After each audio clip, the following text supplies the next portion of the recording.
underneath that cliff now. They've got some cover, and they've got a little bit of respite. 5 kills already found. They spotted out Soke, and that's an Orm. Lands the dome as well. There's no way you're surviving that.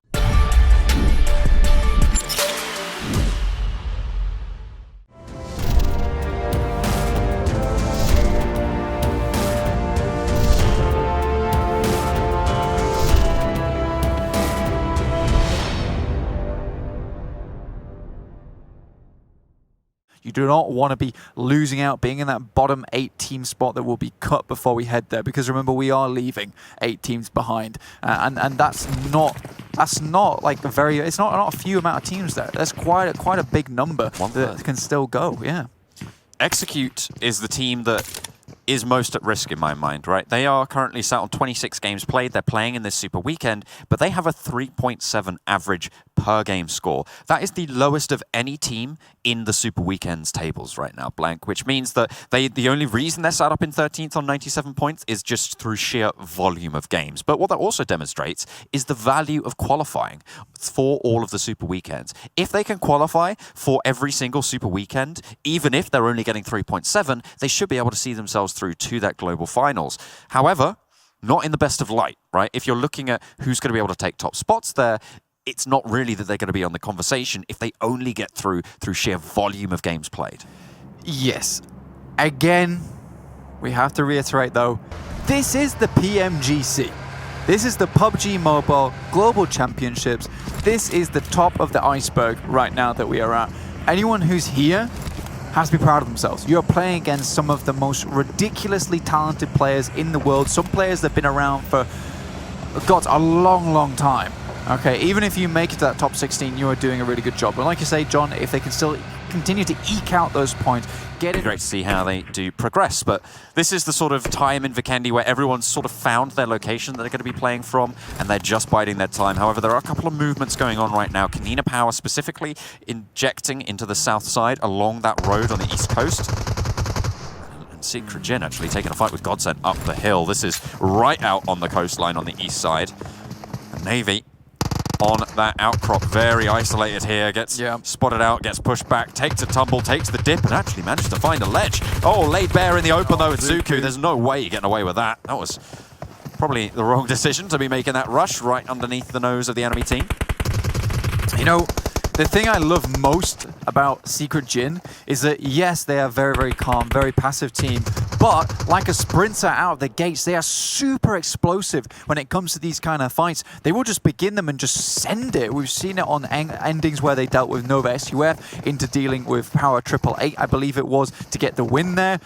It is some ridiculously good stuff from this team, and I think they are showing it right here. 2K going down, but immediately there's the off angle. See, everything's covered here, and Team Secret Jin, super tactical, super quick, like a SWAT team, just absolutely launching themselves into a building. Yeah, it was an unexpected angle, so fair enough that 2K went down, but you're right, they absolutely picked up the pieces on the back of that unfortunate knock, and they'll be able to lay claim to the top of that cliff. So they know hopefully they'll be able to have a little bit better of a shout, worthy of a team in that second spot. Remember, they had such a massive lead earlier on in this tournament, and that's just been cut down to size by a couple of games that have been unfortunate for them. So hopefully they're going to be able to find their footing. They are next to A1, so they haven't really listened to their coach yet again, but there is only a duo to worry about. It wasn't A1 who took them down last time, that has to be said. But Secret Jin right next to them. But Secret Jin is split, actually. Yeah, Secret Jin, see GZ over on the north side of this circle, just right on that coast. Team US Secret Jin trying to make their way in. I mean, it's a difficult rotation here specifically. I think GZ just trying to relay as much information as possible. And I think as soon as you see some fighting between Bigatron, A1, Canadian Power, A1, Canadian Power, Bigatron, you'll see GZ relay that information across, tell the boys below to be like, look, come on up. I think they need to go now, so Bigatron will have to move in, which will spark some kind of fighting over on this southeast side, which, like we can see here, should alleviate things a little bit for A1 to make Secret Jin to make this move. Bigatron closer to the circle, but under more pressure, I'd say. Kanina Power have the ridgeline to play and stay out the sightlines of Secret Jin. You can see they're moving up for them at the moment. Horizon through the window, looks for one. Rodini goes low, but doesn't go down. The reload forced. Under the Dacia, can he hit the damage? Yes, he can. Able to find Rodini, looks for Gonzo, gets it too. 2 headshots, boom, boom. Horizon lays down the pain. Black-White trying to crawl up to the rest of them and looks for the confirms, actually. Spots Robdini going out to the left in that smoke, but again, has to go for the reload, and the blue zone starts to become a factor. Stays peaceful though. Zen in his name there, trying to keep it calm, looking through that small window. Robdini will just be about picked up, and this is what I was talking about. Both teams kind of cause problems for one another. Nova XUF currently outside in the blue will just now go down to the play zone. Suxy spots out Secret Jin as they are trying to regroup, but what a shift this one will be. Down to the southwest. Loops very, very happy with this one, but football is still in the game. We know how well they've done on Vikendi before. This is their game to take it. Blue Bees, also another team that we've talked about how dominant they can be in those final circles. Well, John, here they are. This gives Bigatron a pretty clear decision to make as well, if they're able to stay alive, that is, because at the moment, they're just getting bullied from every single side. Luxy lost standing from them, but if they can get themselves back up, they have to push through Kanina Power. They cannot swing out north. They know that they're there, and Loops are starting to challenge Kanina Power's position as they have to push as well. Gonzo, though, doesn't even care. He's just going to be like, oh, a player challenging us. Thank you very much.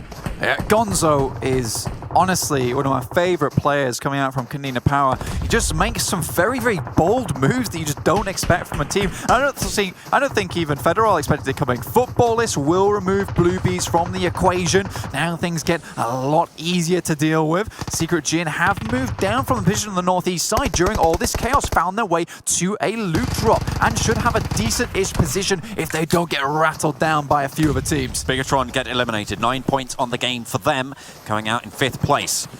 They'll be stopped from moving any further forwards. Loops still in their compound, haven't quite left it yet. Secret Jin proactive, as you said, moving across the way underneath that cliff now. They've got some cover, and they've got a little bit of respite. 5 kills already found. They spotted out Solke, and that's an Orm. Lands the dome as well. There's no way you're surviving that. Lover's in very low as well.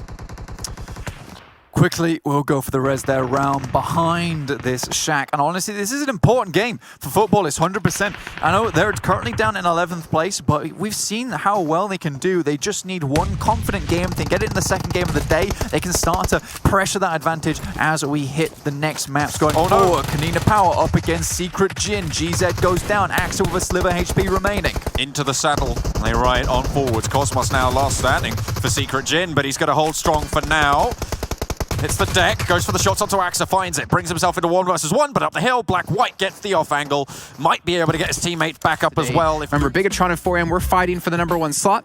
Bigatron had it before this, and Bigatron will maintain it after that last game, but not by that much. And Power Triple 8 up to 6th now. They've been skirting with the 8th, 9th position, so they've managed to get themselves right up there